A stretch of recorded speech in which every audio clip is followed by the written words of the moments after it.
পানীয় জলের সমস্যার সমাধানের জন্য কলসি হাতে নিয়ে গঙ্গাসাগরের মহিলারা রাস্তায় নেমে বিক্ষোভ দেখাতে শুরু করলেন বর্তমানে সুন্দরবন উন্নয়ন বিষয়ক মন্ত্রী বঙ্কিমচন্দ্র হাজরার এলাকায়। গ্রীষ্মের দাবদাহের শুরুতে তীব্র জলকষ্ট দেখা দিল দক্ষিণ চব্বিশ পরগনার গঙ্গাসাগর পূর্ব ঘেরি কলোনি এলাকায়, যার পাশের অঞ্চলে স্বয়ং বসবাস করেন সুন্দরবন বিষয় উন্নয়ন মন্ত্রী বঙ্কিমচন্দ্র হাজরা। এলাকাবাসীর অভিযোগ, পাইপলাইনের জলের জন্য বাড়িতে বাড়িতে বসানো হচ্ছিল ট্যাপ কল। 2 বছর কেটে গেলেও সেই ট্যাপে এখনো জল আসেনি। কি পাচ্ছি আমরা? কেন আমাদের এখানে ভোট দেয় না আমরা নাকি? শুধু নেতা মন্ত্রীরা আসবে, ভোট নেবে, তারপর তখন মা বলবে, দিদি বলবে, দাদা বলবে, এখন কেউ কাউকে চিনে না। এখন কেউ কাউকে চিনে না।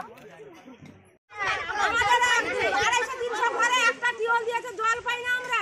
আমাদের গাড়ি ঘোড়া জল কিছু নেই, আমরা কাউকে দিতে পারছি না। কত কষ্ট করে জল পাচ্ছি না, ভোটের বেলা তো সবাই কিন্তু আমাদের জল কিন্তু পাচ্ছি না কেন? প্রত্যেক দিন করে জল ছাড়ছে। আমাদের এখানে কি হয়েছে? ডবল ডবল আমরা দিয়েছে, কিন্তু আমরা কিছু জল পাচ্ছি না। আমাদের কাছে বিশ্বাস লাগাচ্ছে, সেই জায়গাটাই করে মানুষের ছবি তুলে নিয়ে চলে যাচ্ছে। আর ডবল ডবল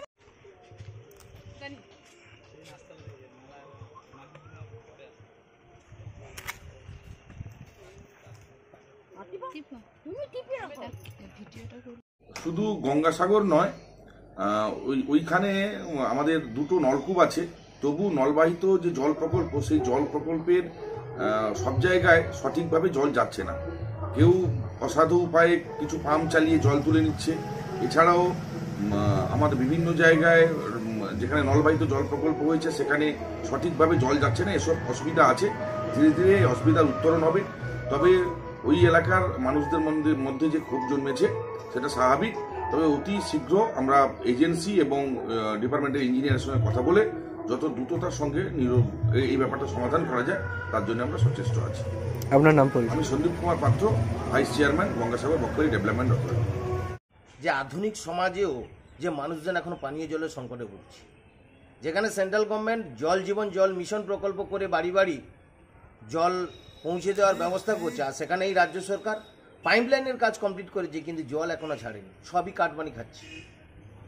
আর ওই এলাকাতে আমি যেটুকু জানি 2খানা টিউবওয়েল আছে, সে 2খানা টিউবওয়েল থেকে জল উঠছে না, যেটা পঞ্চায়েতের করার কাজ। অর্থাৎ আপনি সব দিক দিয়ে বিচার বিশ্লেষণ করে দেখুন, তৃণমূল কংগ্রেস তৃণমূল মানে টাকা মারা কোম্পানি টিএমসি, আর তারা এরকম দুর্নীতি করবে, এলাকার মানুষরা এরকম জল সংকটে ভুগবে। আর এদিকে সেন্ট্রাল গভর্নমেন্ট কোটি কোটি টাকা দিচ্ছে জল জীবন জল মিশনের জন্য, সেটাও পর্যন্ত বাড়িতে জল পৌঁছচ্ছে না। তৃণমূল কাটমানি খেয়ে সাধারণ মানুষকে হ্যারাসমেন্টের শিকার করে দিচ্ছে।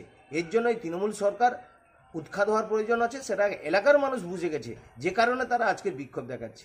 আর তৃণমূল কংগ্রেস যতদিন থাকবে ততদিন এই সমস্যা কিন্তু চলতে থাকবে। একমাত্র ভারতীয় জনতা পার্টি ক্ষমতায় এলে দেখতে পাবেন 6 মাস লাগবে না, প্রত্যেকের বাড়িতে জল পৌঁছে যাবে। এটুকু আমি দায়িত্ব নিয়ে বলতে পারি।